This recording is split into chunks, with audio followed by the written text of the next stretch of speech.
So the transfer portal is really beginning to heat up again to the surprise of nobody. Look, we talked about this at the beginning of February, how as we inch towards the end of spring practices, players are going to have a better understanding of where they sit on the depth chart. Therefore, there'll be a higher inclination to hit the transfer portal and test out other avenues. But today, we need to break down all of the insane talent that is currently sitting in the transfer portal and talk about it all. Before we do, y'all know the drill. I need to hear from you. Hop down to the comments, Y for yes, N for no. Do you believe your institution will add in more talent via the transfer portal? And let me know what you're thinking. If you are new to the channel, be sure to subscribe, hit that bell notification as I do constant college football content. You don't want to miss any of it. And if you enjoyed the content, like and comment down below, as those interactions are massive to content creators such as myself in growing our platforms. And we're currently on our push to 15,000 subscribers, and I'd love to have you a part of the community. But with all that being said, let's hop right into this because there are several different names we need to get to. And we will start with a name that entered the transfer portal yesterday from Georgia, a former 5-star offensive lineman, Amarius Mims. And this is a name that I don't expect will be in the transfer portal long. We've talked the past few days about offensive linemen in the transfer portal, but whenever you're a former 5-star offensive lineman and a former top 10 player in the nation, I don't expect it will take long for many suitors to try and enter the race. Where he goes is as good a guess as any, but I'm really interested to see what happens in this situation. But he isn't the only former Georgia offensive lineman to hit the portal. Webb joins him. Another individual who was highly rated when he came out in the class of 2019. Webb was the #1 center coming out in 2019, and because of that, like Mims, I don't expect him to sit in the transfer portal long. With as many institutions are looking to rebuild their offensive line and trenches,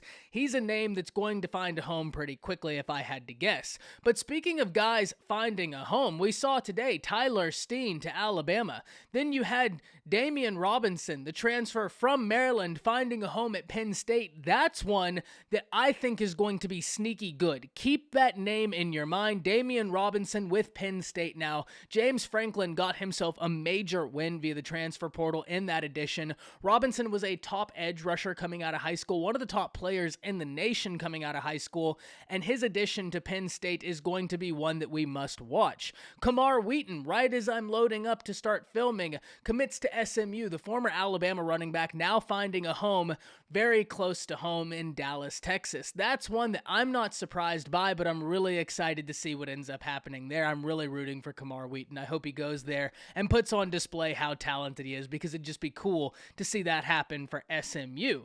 But talking about guys that haven't found a home yet, let's go to a name that's been in connection with the University of Texas, and that's O'Shawn Mathis, another edge rusher and one of the top players available in the transfer portal. Mathis was a standout at TCU, and ever since he hit the portal, there have been connections to him in the University of Texas, and possibly the strongest bond there is Texas bringing in Gary Patterson. And it doesn't matter if Gary Patterson isn't in an on-field role. The fact his presence is there, the fact that Mathis could stay in the state of Texas, are two things that I think play big for the Texas Longhorns. The third being that if we're talking schematics, PK's defense relies on an edge position that fits his mold, and Mathis is the closest they're going to get right now. And because of that, if PK's defense is going to take the strides it needs to, that's a position that is a must. Getting in Mathis is of major priority. But Mathis is not the only individual that the Texas Longhorns are trying to add via the portal.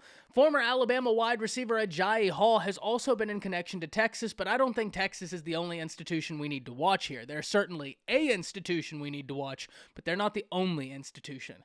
Places such as USC and Florida are also schools to watch in the battle for Ajayi Hall, and we need to be very honest. If Ajayi Hall gets it all together, he is a phenomenally talented prospect, one that will light it up. Wherever he goes, if it works out, they're sure to get a very talented prospect. And sometimes it's as simple as a change of scenery can do wonders, and we've all had situations in our life like that, where a simple change of scenery was best for all parties involved.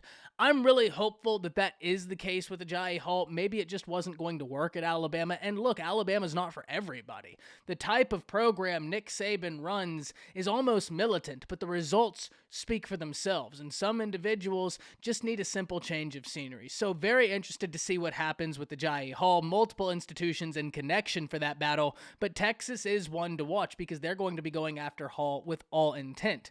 And finally, while we're staying on the subject of wide receivers, transfers in connection to the University of Alabama, an absolute track star entered the transfer portal today, and that's Tyler Harrell, the wide receiver from Louisville.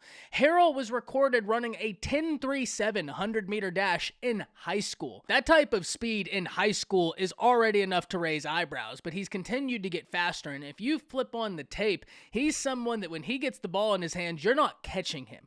Not only does he have long speed, but he's got the ability to make you miss and then get out and go. So that's a type of wide receiver that if Alabama can add them in with Jermaine Burton, this could be a dangerous offense once again, getting that type of speed in, plus the speed that is yet to come. We're talking Isaiah Bond, Shaz Preston, Kobe Prentice, with Aaron Anderson, with JoJo Earl, with Christian Leary, with Jermaine Burton, with Holden, with Tyu Jones-Bell. There's a lot of excitement, and if Harrell adds his name into this list, that level of excitement is only going to go up a notch, especially with what Alabama has been able to do via the transfer portal in the last few years. As many institutions have benefited from the transfer portal, I would argue Alabama must be ranked in the top of teams that have been able to utilize the talent they've gotten out the transfer portal and have those guys have huge seasons. Whether we're talking Landon Dickerson, whether we're talking Jamison Williams, now Jahmyr Gibbs, Jermaine Burton, there are so many names we can point to that have come to the Crimson Tide and had successful careers. Henry To'oTo'o, another one. I'm really interested to see if this Tyler Harrell situation will play out. If he ends up at Alabama, it's going to be a phenomenal win for Nick Saban and the Crimson Tide. But with that, I need to hear from y'all because the transfer portal is really starting to heat up again, and names are about to be flying out of it expeditiously. So hop down to the comments, let me know what you're thinking. That's it. See ya.